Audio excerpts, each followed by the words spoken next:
Hey loves, welcome back to another beautiful tutorial. So today's video we'll be learning how to cut and sew this beautiful dress that I am putting on, step by step tutorial. So this is a pattern drafting tutorial where you will learn how we achieved this style. So without further ado, let's jump right into this video. If you're not subscribed to my channel, please kindly subscribe and turn on your post notifications. So this is the fabric we are going to be using for this tutorial. I have my tape, I have my scissors, my pattern paper. I have 3 yards of crepe fabric here. So 3 yards was enough for me for this style, and I have my zipper and everything. So without further ado, let's jump right into this video. Like I said, this is a pattern drafting tutorial, so you can be able to use this and sew for different people without stressing yourself by cutting it every day. That is why I love pattern drafting. So I have allowances by the side, and this one is 3 inches allowance. We are going to use it later. And then at the upper part, as you can see, I also have an allowance there, and I have 2 inches allowance. We are also going to use it later. So make sure that you mark out these allowances before starting your measurements. That is why I recommend using pattern paper. So I'm going to start with my vertical measurements, and the first thing I'm going to mark is my shoulder to underbust. So my shoulder to underbust is 13.5. So I mark that, and then I'm going to rule a straight line across and label it underbust. The next measurement is my shoulder to waist measurement. So I marked from my shoulder to my waist measurement plus allowance for joining. And after that, I ruled a straight line across and I labeled it waistline.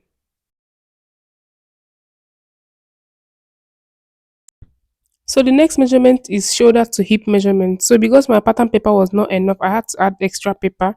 So I'm going to mark from my waistline to my hip measurement. You can do this from the shoulder to hip measurement. It's all the same thing. So once I get that, I'm going to mark and then I rule a straight line across and label it hip line. The next step now is to mark our shoulder measurement. So I'm going to mark my shoulder measurement from this line. After the allowance line, I marked my shoulder measurement, which is 8 inches. And after that, I marked my neck width. So this is just basic measurements that we do. I mark my neck width and my shoulder measurement. The next step now is to extend this line. So I'm going to extend this line from that shoulder measurement. I'm going to extend it by 12.5 inches. But I would advise you to extend it longer than 12.5, maybe 16 inches or 15, because I later increased mine. So after extending the line, I'll come down by 1 inch for my shoulder slope, and then I'm going to rule a straight line across all the way to the neckline, just the way you see me doing. The reason for this extension is because we are going to add drawstring to the shoulder, just like you see from the video that we are doing. The next step now is to determine our sleeve opening. So I'm going to come down by 10 inches for my sleeve opening. So I'm going to mark that. And then from that 10 inches I marked, I'm going to just go in by about quarter of an inch, because we don't want the line to be straight, so it will be a little bit slant. So from that point, I'm going to connect a slant line to that quarter of an inch that we marked, not the original line. I hope you guys understand it. So you guys know we are going to gather this dress on our waistline. So I'm going to measure exactly what I have on my shoulder line. So from my neckline to the shoulder line, I'm going to measure exactly what I have there. Anything I have there, I'm going to come to my underbust line and I'm going to mark exactly the same thing there. Then from that point I marked, I will go in by 3 inches. Please, you guys should just pay attention. I'll go in by 3 inches and then I'm going to mark. So from those 2 points, I'm going to get my curved ruler and create our armhole curve.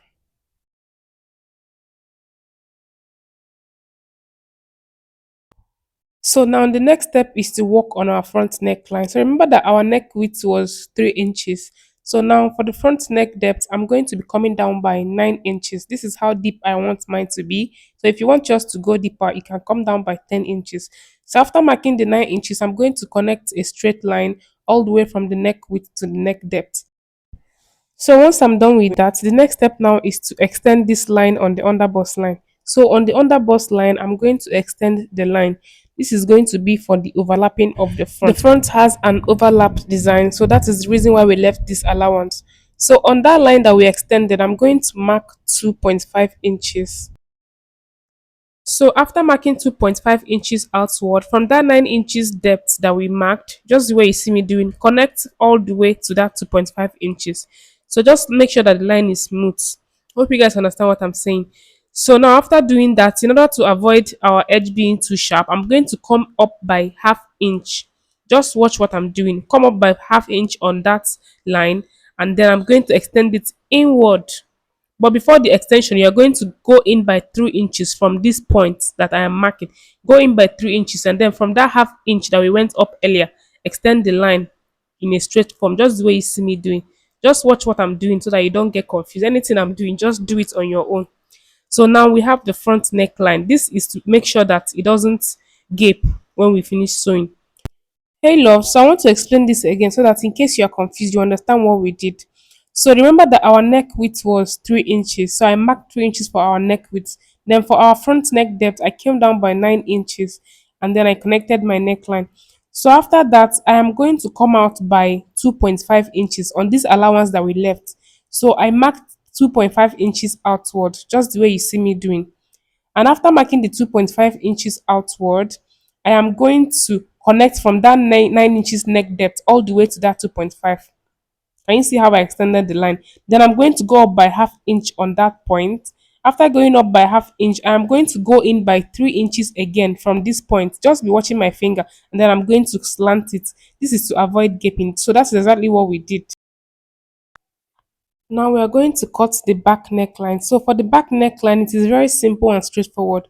So the zipper allowance starts after the underbust. It starts on the underbust line, but it does not have any overlap. The back neckline does not have any overlap. So we are going to just come down from that 3 inches neck width and just all the way to the underbust line. We are going to just slant it because that is after the underbust line, the zipper allowance is going to start. So we are just going to draw a straight line from that neck width to the underbust line.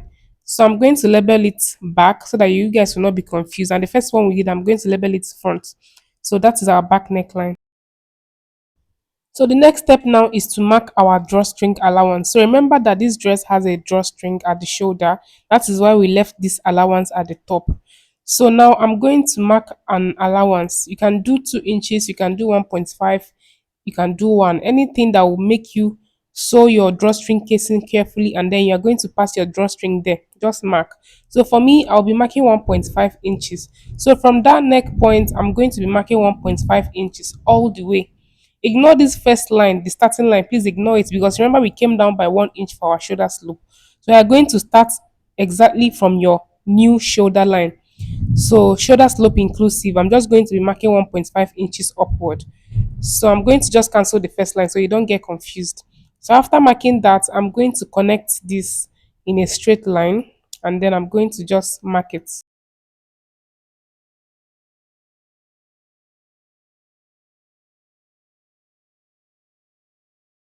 So once I'm done with that, I'll just label it allowance for drawstring so that we'll know this is for our drawstring.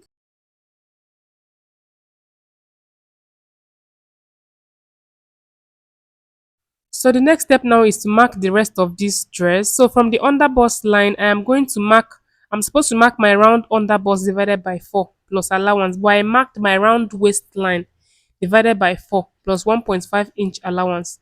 This is because I don't want the dress to be too tight. You can use your underbust measurement, but I use my waistline to mark both. Then on my waistline, I'm going to mark my waist measurement divided by 4 plus 1.5 inch allowance.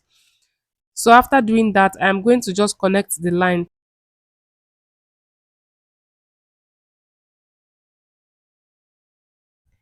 So now for the basque effect, I'm going to come down from my underbust. I'm going to come down by 9 inches, but I later marked 9.5 inches for joining allowance. So I came down by 9.5 inches. And then on the other side, I came down by 4.5 inches. Now, this is where you do anything that you like. If you don't want yours to come down too much, your basque effect, you can just mark anyhow you want. Just measure it according to how you want it. So this is just to my preference.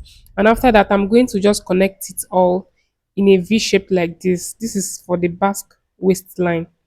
If you want your edge to have a very sharp V, then don't do this curving I'm doing. If you want a sharp V, just make it a sharp V, and this is just my preference. So this is all for this part. I'm going to label the first part A and then I'm going to label the second part B because I mean we have two parts now. I'm also going to label this again so that we don't get confused because we're going to cut out the other parts. Once I'm done with that, I'll go ahead and cut off everything. You guys be careful when you're cutting yours and make sure that you are not confused.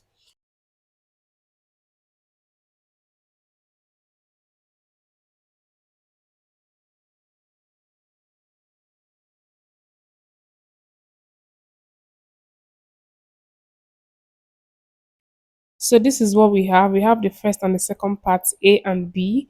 So this is where it gets tricky. I want to use this pattern for both the front and the back. So if I'm cutting the back, I'm going to fold in the front neckline, just the way you see me doing. I'm going to fold in the front neckline and then I'm going to cut the back piece.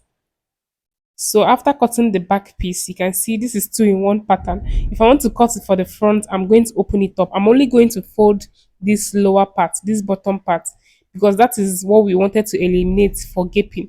But the reason why I did not cut it off is because it's going to affect the back neckline. It's going to shorten it.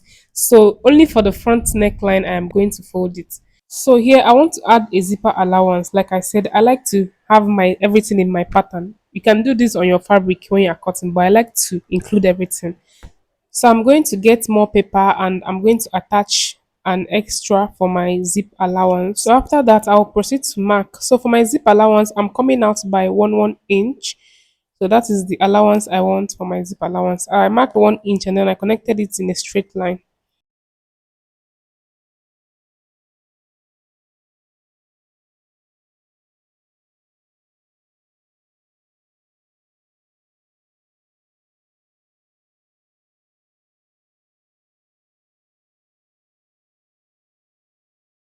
So this is what we have. If I want to cut the front, I am going to fold in and cut the front. If I want to cut it back, I'm going to open it up. That's my two-in-one pattern paper.